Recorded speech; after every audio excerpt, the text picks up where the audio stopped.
Olá a todos, eu sou o professor Sérgio Franceschini. Nós vamos falar hoje um pouquinho sobre fitoterapia brasileira e fitoterapia chinesa. Na realidade, a proposta aqui não é escolher qual seria melhor, qual seria mais importante. A proposta aqui do nosso trabalho é fazer uma comparação entre as duas fitoterapias, como uma enxerga, como a outra enxerga e como as duas podem trabalhar e inclusive trabalhar em conjunto, né? A gente vai fazer uma correlação de algumas plantas mostrando as diferenciações, mas na realidade a gente vai ver que muda muito as palavras, muda um pouco o foco, mas quando a gente fala em tratamento a gente vai ter uma similaridade muito grande, tá? Então, trabalho com fitoterapia já há muito tempo, né? Eu brinco muito, mas eu sou da época em que, quando eu nasci, a gente usava fitoterapia muito. Era muito comum todo mundo usar ou se tratar com fitoterápicos, né? E desde criança, usando fitoterápico, talvez tenha sido isso que me fez ir por esse caminho, né? De estudar as plantas, a vida inteira usando, boa parte da minha vida estudando. Fui fazer vários cursos, fiz vários cursos de fitoterapia brasileira, fitoterapia chinesa. Na época era muito difícil até você achar esses cursos, mas por essa experiência toda, a gente foi fazendo um trabalho das fitoterapias e foi tentando entender como é que elas trabalhavam, né? E dentro desse estudo todo, em 86 fiz um curso de acupuntura e aí a história ficou mais interessante, porque aí uniu o útil ao agradável, né? A acupuntura e a fitoterapia tem tudo a ver, né? A medicina chinesa mostra pra gente que esse complexo aí é muito mais interessante do que você trabalhar isoladamente. E a partir de 88 comecei a clinicar e atender em acupuntura e fitoterapia. Então a gente foi juntando aí uma vivência muito grande, uma experiência muito grande, e foi através desse trabalho todo que a gente foi desenvolvendo um processo de utilizar essas plantas. Então o que a gente tem de interessante aqui quando se fala na fitoterapia? Quando a gente fala em utilizar a fitoterapia, né, tanto a fitoterapia brasileira como a fitoterapia chinesa, a gente tem visões diferenciadas, né? A gente tem uma delas que se preocupa basicamente com a energia da planta, e a gente tem também a outra que se preocupa basicamente com o princípio ativo da planta. Então, visões diferentes, mas que colocam para a gente aí uma maneira também da gente poder trabalhar diferente para chegar num fim, né? É o que eu falei para vocês, a ideia é comparar. Não quero colocar aqui qual é melhor, qual é pior, qual é mais interessante ou não. A ideia é fazer um comparativo, até para pensar em trabalhar com as duas. Posso trabalhar de um jeito, trabalhar de outro. O que interessa é a gente tratar da patologia, tratar do paciente, né?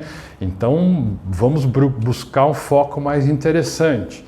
Então, o que a gente tem aqui? Dentro das duas visões, a gente tem, como eu falei para vocês, muitas similaridades, né? Mas algumas diferenças básicas. Então, vamos buscar uma diferença assim mais básica quando a gente fala em usar a fitoterapia. Primeira coisa, o chá, né? Quando se fala em utilizar um chá fitoterápico, dentro das duas visões aqui a gente já tem uma variação, tá? Na fitoterapia chinesa, quando eu falo em preparar um chá, eu estou falando em fazer um tang, né? Tang, traduzindo para o português, alguma coisa parecida como caldo, sopa. Como nesta visão aqui, eu preciso utilizar a energia da planta, a ideia é que quanto mais eu ferver a planta, mais a energia daquela planta vai passar para aquela água. Então, na fitoterapia chinesa, basicamente se usa somente o chá feito em fervura. Algumas plantas, inclusive, fervem por muito tempo, tá? Tem uma variação, algumas levam horas fervendo. Então aqui a ideia é tirar toda a energia da planta. Enquanto na fitoterapia brasileira, quando a gente fala em utilizar uma planta, a diferenciação básica está na maneira de preparar. Infusão ou decocção? O segredo é preservar o princípio ativo. É única e exclusivamente a diferença. Eu faço infusão, tá, para as plantas aromáticas, aquelas plantas que têm aquele cheirinho. Toda planta aromática, perfumada, tem óleo essencial. Consequentemente, ele não pode ser fervido, porque senão ele volatiliza. Fazer um chá de uma planta aromática em decocção, eu vou perder praticamente tudo que ela tem de óleo essencial. Então aí entra a importância. Então na fitoterapia brasileira, as duas preparações estão relacionadas a retirar a maior quantidade de princípio ativo de maneira eficiente, tá? Infusão, que é a água aquecida, tá? Não pode chegar a fervura, não pode volatilizar, porque se você começar a criar vapor na água, você começa a volatilizar, libera o óleo essencial, você tem uma perda muito grande. Isso é uma coisa muito importante, precisa tomar muito cuidado com isso. Tá? Essa parte de preparação do chá na fitoterapia brasileira é fundamental. A gente tem plantas aromáticas em infusão e as plantas que não são aromáticas em decocção, em fervura. Tá? Então, uma variação inicial. Preparação do chá, na fitoterapia brasileira, eu trabalho de duas maneiras diferentes, infusão ou decocção. Na fitoterapia chinesa, a gente trabalha basicamente com um produto relacionado à decocção, que seria o tang, né, chinês, que na realidade é uma fervura também. Tá? Então aqui a gente tem a primeira variação aí entre o uso das fitoterapias. Então vamos dar uma olhadinha como é que a gente enxerga isso quando se fala para cada planta. Tá? Aqui no caso a gente está vendo a abóbora. A abóbora, na visão chinesa, tá? Ela tem uma característica de ser adocicada e neutra, atua fígado, baço pâncreas e intestino grosso. As suas funções principais: expelir parasitas, promover a circulação do qi e aliviar a dor, regula o baço pâncreas e o fígado e beneficia no pós-parto. Muito bem.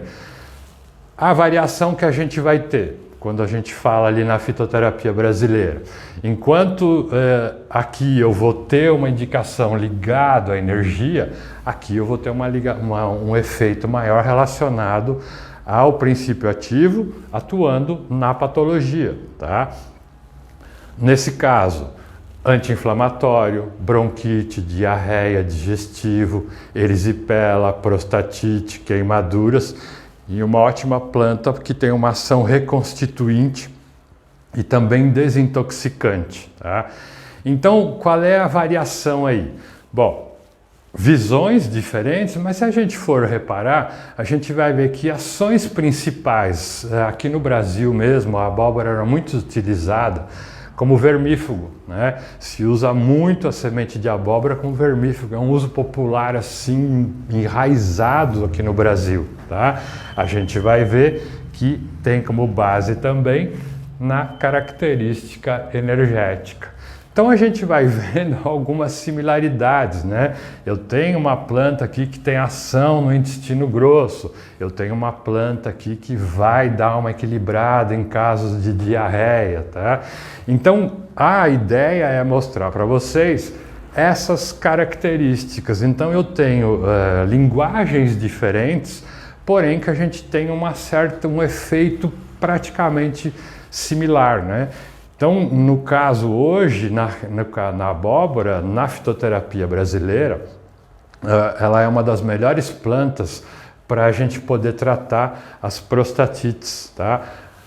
Tem uma ação muito interessante. A semente em infusão, a semente crua dela, vai dar um efeito muito legal, muito interessante.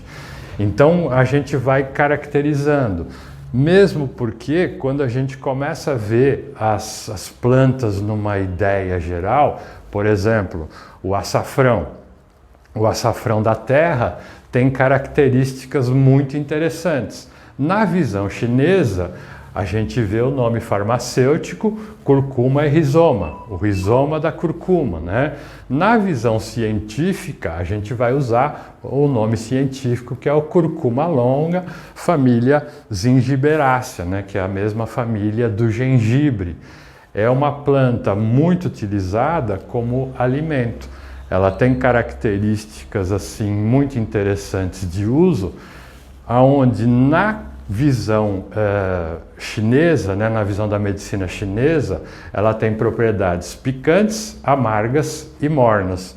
Ela vai dar uma atuação no baço pâncreas, no estômago e no fígado. Ela consegue revigorar a circulação do shui, regula a menstruação, controla a dor, dispersa o shui estagnado, melhora a secreção biliar, atua em dores em geral, dismenorreia por frio e inchaço, espelha o vento, atua muito em artrite no ombro e em espasmos, tá? Na característica energética. Enquanto na característica lá da fitoterapia brasileira, ela tem uma ação anti-inflamatória, tá?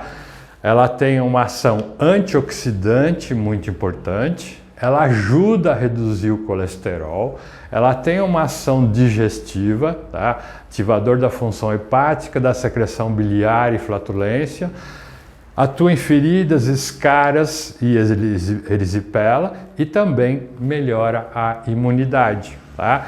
Então a gente vai ver aqui que são palavras diferentes, mas características muito iguais, tá? Então aqui a gente vai fazer uma regulação energética, mas eu tenho também uma ativação aqui. Então eu tenho uma planta aqui que atua em dor, que aqui ela também vai ter uma característica porque ela tem ação anti-inflamatórias. Eu tenho uma característica de melhora do processo digestivo. Então são plantas que vão ter características de uso básico completamente diferente, mas se a gente for ver, os efeitos são praticamente os mesmos, tá? Uma planta muito utilizada no mundo inteiro, é uma planta de fácil crescimento, né? Se adaptou completamente aqui no nosso país, cresce com uma certa facilidade. É até uma plantinha, para quem gosta de plantas em geral, vale até a pena a gente plantar em casa, porque o crescimento dela é razoavelmente fácil, não é uma planta que requer muitos cuidados, não, ou que a gente tenha muito trabalho para desenvolver, tá?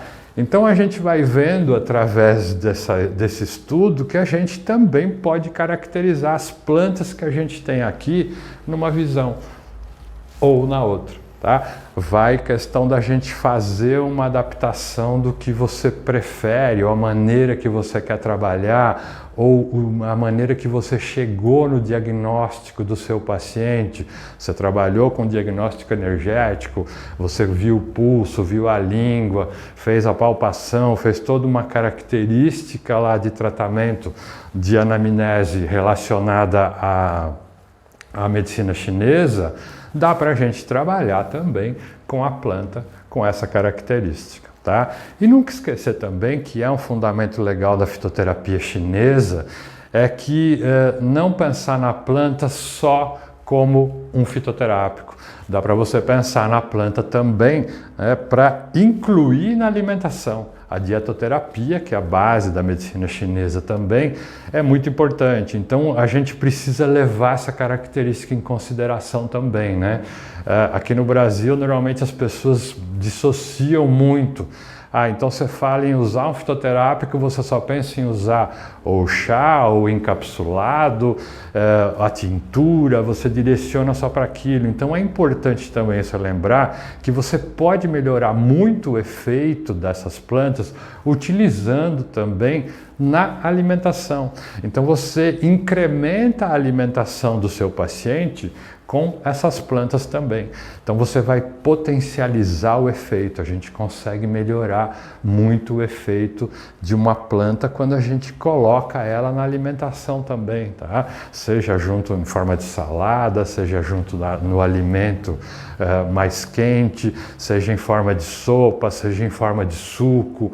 É muito importante a gente inserir isso, tá? E essa é uma das plantas que é super importante fazer parte da nossa dieta, tá? É uma planta que tem características brilhantes. O seu efeito antioxidante é muito importante, o seu efeito para melhorar a imunidade também é muito importante, tá? E na característica energética, é uma planta que vai buscar harmonizar o baço pâncreas, tá? Vai te deixar de uma maneira muito mais energeticamente equilibrada, te dá a base de equilíbrio no baço pâncreas. Muito bem, então vamos ver outro. O alecrim. O alecrim também uma planta comum, fácil da gente utilizar, né? A maioria das pessoas aqui no Brasil pensa nela como tempero.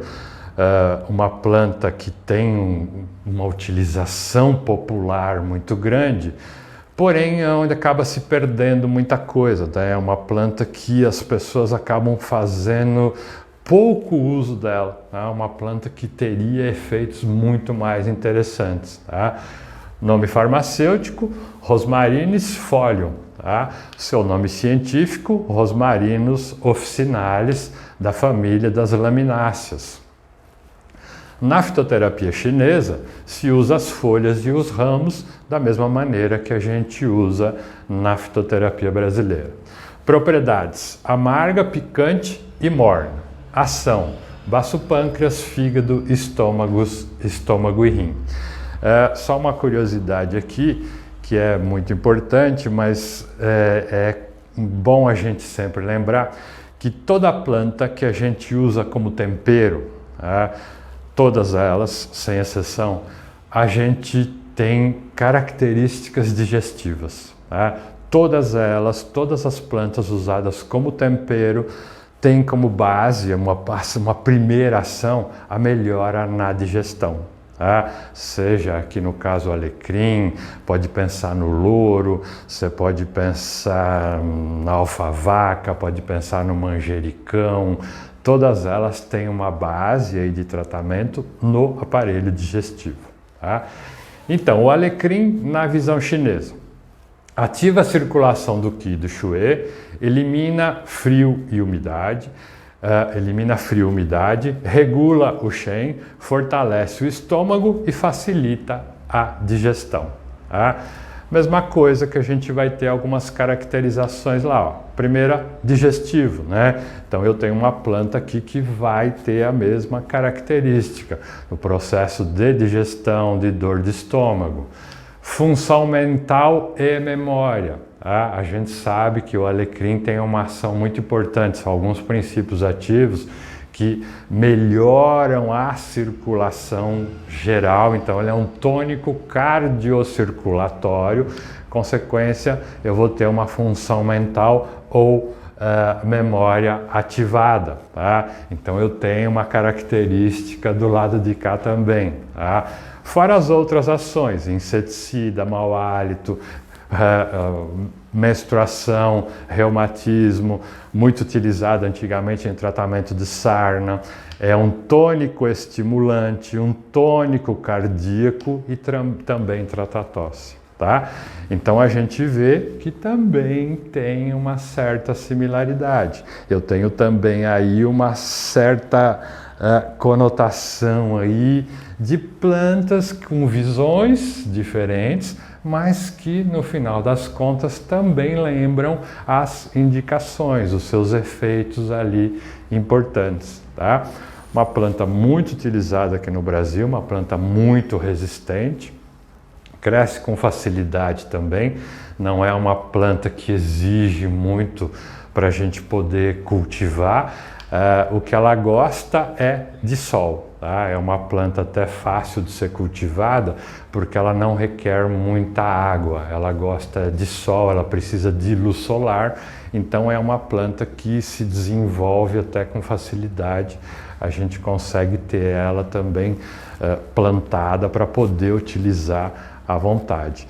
Então, aqui no Brasil, basicamente se usa ela como tempero, mas é uma planta que dentro da fitoterapia tem um fundamento muito importante. A nossa próxima planta é o alho, tá? Nome farmacêutico, Alis sativum bulbus, nome científico, Allium sativum. Tá? A gente tem uma planta aqui que a gente usa também nas duas visões, o bulbo, propriedade picante e morna, ação baço pâncreas, estômago, pulmão e intestino grosso, expulsa e mata os parasitas intestinais, tais como lombrigas e ancilóstomos, tonifica o estômago, elimina fleuma, desintoxica, trata diarreia e disenteria. Tá? Enquanto na visão brasileira, a gente tem uma planta antisséptica, uma planta que trata asma, bronquite, útil, o uso popular dela, muito comum antigamente, que era para calos, colesterol, ela baixa, ajuda a baixar o colesterol, trata gripes, ajuda a baixar a pressão e um vermífugo, tá? Que dentro das fitoterapias tradicionais a gente vai caracterizar o uso ali, tá? Com a certa similaridade, né? Então, visões diferentes, mas usos muito comuns, usos assim muito similares, tá? Planta que aqui no Brasil basicamente todo mundo usa na alimentação, tá? Na fitoterapia ela fica para um segundo plano, muita gente não gosta do sabor, não gosta do cheiro, né? É uma planta também que tem os dois lados, né? Tem quem adora e tem quem odeia. Mas dentro do nosso foco aqui é colocar exatamente as duas visões. A amora. A amora, na visão chinesa, fructus mori. A gente vai usar o fruto da moreira, né? Na visão científica, o Morus alba, Morus nigra, Morus rubra. Ações: rim, fígado e coração. Tonifica o Xue, acalma o Shen. Deficiências de Xue no coração, com insônia, palpitações e memória fraca. Tonifica o Yin, nutre o Jing. Deficiência do Jing e do Rim com insônia. Tá? Então aqui a gente também vai caracterizar o que a gente tem hoje. Várias pesquisas nessa planta, né? Quando se fala em usar amora, temos vários estudos já nela. A gente tem ações anti-inflamatórias, ação em cistite, tá? Expectorante, menopausa, reconstituinte, tensão pré-menstrual. Tá? Então a gente vai ter também uma certa caracterização relacionada, tá, a visões diferentes, mas com efeitos muito similares. Tá? Levando em consideração que a gente acaba aprendendo muito aqui, que a amora vai te dar um efeito muito mais eficiente, tá? Principalmente nos casos da menopausa, da cistite ou como anti-inflamatório, utilizando o fruto. Tá? Então é aquela coisa que é muito importante, né? Dentro da nossa visão da medicina mais tradicional, a gente buscar exatamente aprender com todos os lados, né? Basicamente aqui a indicação é do fruto. Aqui no Brasil as pessoas ainda trabalham muito com utilizando as folhas da amora. Até funciona, mas a quantidade maior de princípio ativo está no fruto. Tá? Então, para casos de cistite, casos de menopausa, até para casos de tensão pré-menstrual, os frutos vão ter uma ação muito mais interessante, tá? A ação do fruto aqui ajuda muito mais, vai te dar um resultado muito mais eficiente e muito mais rápido. A babosa, que todo mundo conhece, babosa, uma planta muito utilizada, né, com várias ações diferentes. Aloe erba, tá? aqui no nome científico as várias espécies que a gente tem crescendo aqui no Brasil, uma planta de origem africana que se espalhou para o mundo todo, tá? Exatamente pelas suas ações terapêuticas e pela sua característica também. Muita gente tem a babosa plantada como ornamental, tá? Cada espécie de babosa aqui tem características diferentes, então eu tenho maiores, menores, folha maior, flor amarela, flor cor de abóbora, então tem essa característica ornamental também. Mas é uma planta maravilhosa quando se fala em fitoterapia, tá? O gosto dela não ajuda muito, o gosto dela é horrível, é um gosto muito ruim, mas ela tem uma ação muito interessante, tá? Na visão chinesa, propriedades amargas e frias. Atua no fígado, coração, estômago, baço pâncreas e intestino grosso. Combate o fogo e movimenta as fezes. Recomendado para constipação e acúmulo de calor. Tem toda uma característica aqui importante energética com fogo e com calor. Tá? Limpa o calor, esfria o fígado, sendo recomendado para desconforto gástrico, irritabilidade e febre por excesso de calor no fígado. Tá? E aí, quando a gente vai ver lá na visão brasileira, temos aqui também que levar em consideração essa característica. Aqui a gente está falando em fogo e em calor. Quando se fala na babosa, a primeira ação dela, a ação mais importante, o efeito mais legal dessa planta é em caso de queimadura mesmo. Tá? Ajuda muito queimaduras, eczemas, inflamações, tá? Traduzindo, coisas de calor, né? Então eu tenho aqui uma das melhores plantas, ou talvez aqui a melhor planta, ou o melhor tratamento que exista para casos de queimaduras. Tá? É uma ação muito importante. E aqui a gente vai vendo a similaridade, tá? Trata hemorroidas e também é um tônico estomacal, tá? Muito parecido, né?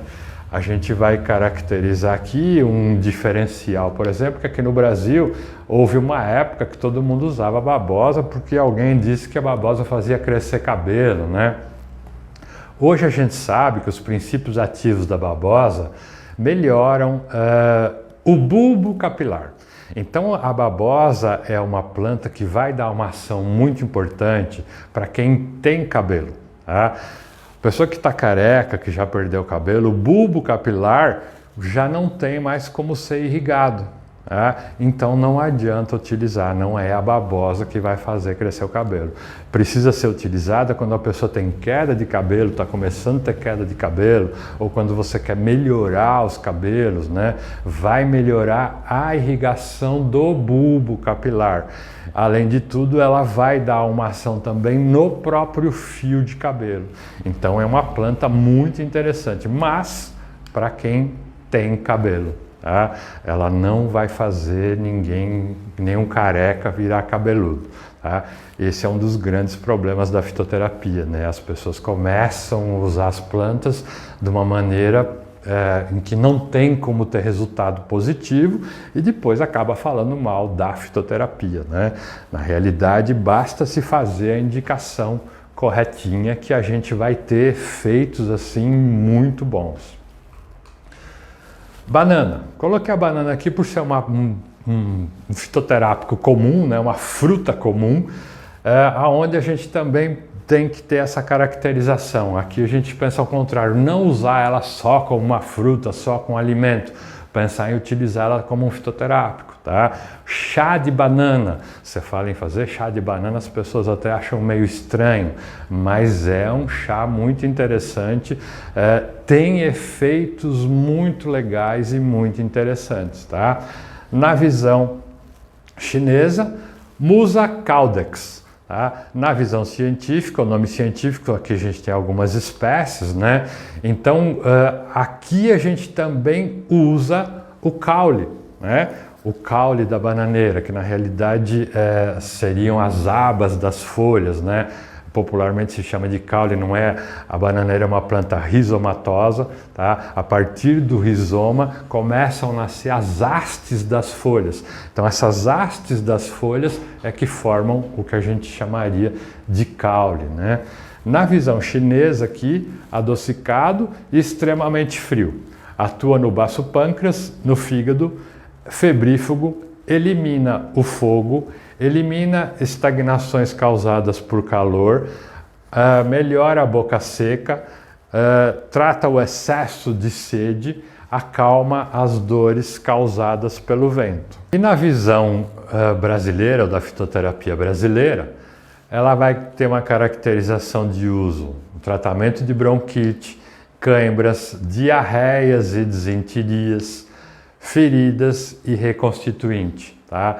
Então, da mesma maneira, tenho usos dessa planta, tá, variados. Na fitoterapia brasileira, a gente vai ver que eu posso usar ela de várias formas. Por exemplo, eu uso o coração da bananeira, eu uso a polpa do fruto, eu uso o fruto verde, tá? Mostrando exatamente a característica dessa planta importante.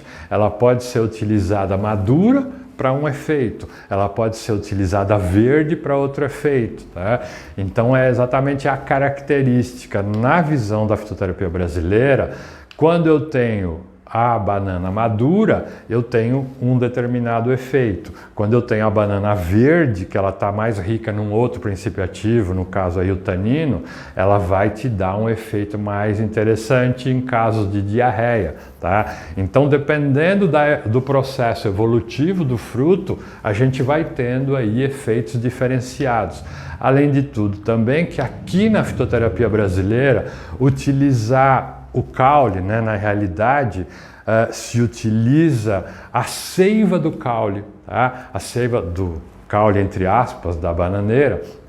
Aqui no Brasil se usa muito também como cicatrizante, tá? É de uso popular, muito comum utilizar como cicatrizante e antisséptico. Aquela seiva que antigamente se chamava de nódia, né? A nódia da bananeira, que é aquele líquido que vaza quando você corta o caule, ele também é utilizado em casos de tratamento de feridas, que é a seiva do pseudocaule, tá? Então, a mesma coisa, só para mostrar características aí similares. Canela, super utilizada, canela super comum de ser utilizada, né? Cinnamomum cortex, né? A casca da canela. Aqui, os gêneros e as espécies diferentes. Propriedades: picante, agridoce, quente. Rim, baço pâncreas, coração, fígado, estômago e vaso governador. Aquece o interior, elimina frio. Elimina frio no coração e no estômago. Trata a deficiência do coração, tonifica o yang do rim, eliminando as estagnações causadas pelo frio, fortalece os vasos e trata de debilidade do colapso do yang. Tá? Na fitoterapia brasileira, eu tenho características similares.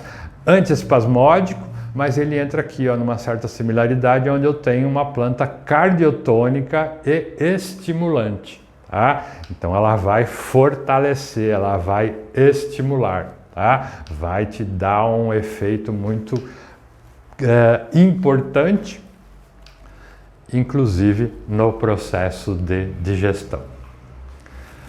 Nossa próxima é o caqui, tá? Caqui muito utilizado na fitoterapia chinesa, na fitoterapia brasileira muito pouco, né? Se usa mais pensando nele do que uma fruta. Na fitoterapia chinesa, Calyx caqui, o cálice do caqui. Essa partezinha de cima aqui que vai ter funções de redirecionar o qi do estômago para baixo. Tá? A gente vai ver que eu tenho uma planta aqui que tem uma ação muito relacionada ao processo de digestão, gastrite, hepatoprotetor. O fruto seco lubrifica o pulmão e também cessa hemorragias. Na forma natural, o fruto é útil para tratar hemorroidas e constipação, tá? Entra aqui com uma característica bem similar, tá? Nossa próxima, a castanha da Índia. Castanha da Índia tem características doce e morna, pulmão e baço pâncreas. Regula o Qi, alivia o aquecedor médio, elimina parasitas, tonifica o Xue e tonifica o baço pâncreas. Na fitoterapia brasileira, quando se fala em castanha da Índia, você já pensa também logo em circulação. É uma planta que ajuda muito a melhorar a circulação. Entra para tratamento de cólicas menstruais, para inflamações, e aí a característica que eu tenho aqui muito similar. Eu tenho ela como hemostática e vasoconstritora. Eu tenho como vasoprotetora varizes e úlceras varicosas. Uma planta muito utilizada no mundo inteiro, tá? Essa planta tem várias pesquisas porque ela é muito utilizada no mundo todo.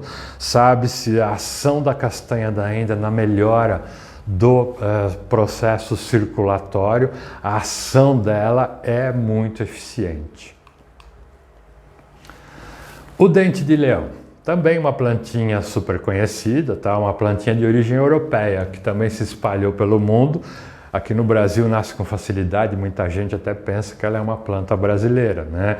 Mas ela está espalhada hoje pelo mundo todo. Né? Amargo, doce e frio. Fígado e estômago. Remove o calor, limpa o calor, desintoxica, elimina estagnações, reduzindo abscessos, dissipando nódulos, acalma o fogo do baço e do estômago. Elimina a umidade e calor das vias urinárias e promove a lactação. Na visão da fitoterapia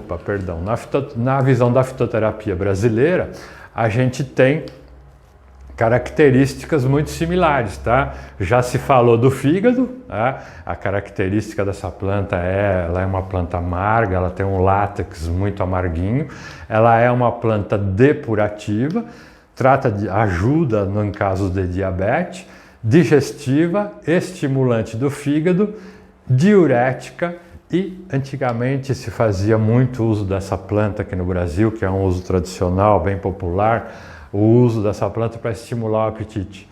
Se fazia o que se chamava antigamente de aperitivo, né? Era uma planta que se tomava antes das refeições para poder abrir o apetite. Né? Era muito comum se fazer o vinho do dente de leão. O vinho do dente de leão também tem uma ação muito legal na melhora do funcionamento do fígado. Hoje a gente sabe que é uma planta que vai ajudar muito a equilibrar, inclusive, a produção das enzimas do fígado. O figo. O figo tem características de uso na fitoterapia chinesa, como adocicado e neutro, pulmão, baço pâncreas e intestino. Febrífugo desintoxicante, favorece a energia do estômago, elimina estagnações nos intestinos, dispersos inchaços e remove as toxinas. Tá? Na fitoterapia brasileira, amidalites, antigamente muito usado para calos, verrugas e sardas, o próprio látex dele, feridas e úlceras, e aqui ele entra como um laxante suave, tá? Uma ação em diarreia e uma ação em processos inflamatórios. E a gente sabe que o fruto é um ótimo digestivo também. A ação digestiva desse fruto aí é muito importante. Tem uma ação muito eficiente. E a nossa próxima planta é o gengibre. Tá? O gengibre também tem um uso espalhado pelo mundo todo. Muita gente caracteriza ele só como um alimento, muita gente só usa ele como tempero, mas é uma planta hiper importante, né, para fazer parte da alimentação, da dietoterapia também. Na visão chinesa, picante e morno. Pulmão, baço pâncreas e estômago. Atua reequilibrando as condições externas, promove transpiração, dispersando o frio, aquece o triplo aquecedor médio, aquece o pulmão, aliviando a tosse, elimina frio do estômago e do baço pâncreas, aliviando vômitos, equilibra o Qi nutritivo e o Qi defensivo, removendo também toxinas. E aí quando a gente caracteriza lá pela fitoterapia brasileira, aí a gente vai ver que eu tenho uma planta antisséptica, eu tenho uma planta digestiva, tenho uma planta que atua na melhora da dor muscular, inflamação de garganta, náuseas e vômitos, tá? Que é a recomendação inclusive da própria Anvisa hoje, que a gente tem lá na farmacopeia brasileira a recomendação dele para vômitos em geral, tá? Mesmo aqueles causados pelo movimento, as pessoas que vomitam quando está numa estrada que faz muitas curvas, que viaja de avião, é a recomendação por causa dos princípios ativos, trata tosse, rouquidão, e é uma planta que mostra para a gente aqui a sua função imunológica, é uma planta que tem uma melhora em todo o processo imunológico também, tá? Então a ideia dessa aula é só mostrar para vocês, ou dessa palestra, mostrar para vocês só que as duas visões existem, porém a gente vai achar muitas coisas em comum. Elas têm muitas coisas que se completam, inclusive, tá? Então são visões diferentes, mas que têm uma certa associação de uso muito legal e muito importante, tá? Queria agradecer ao pessoal do Satoshi pelo convite e dizer que a gente está à disposição. Precisando, estamos aí. Espero que vocês tenham gostado e até a próxima. Valeu e muito obrigado.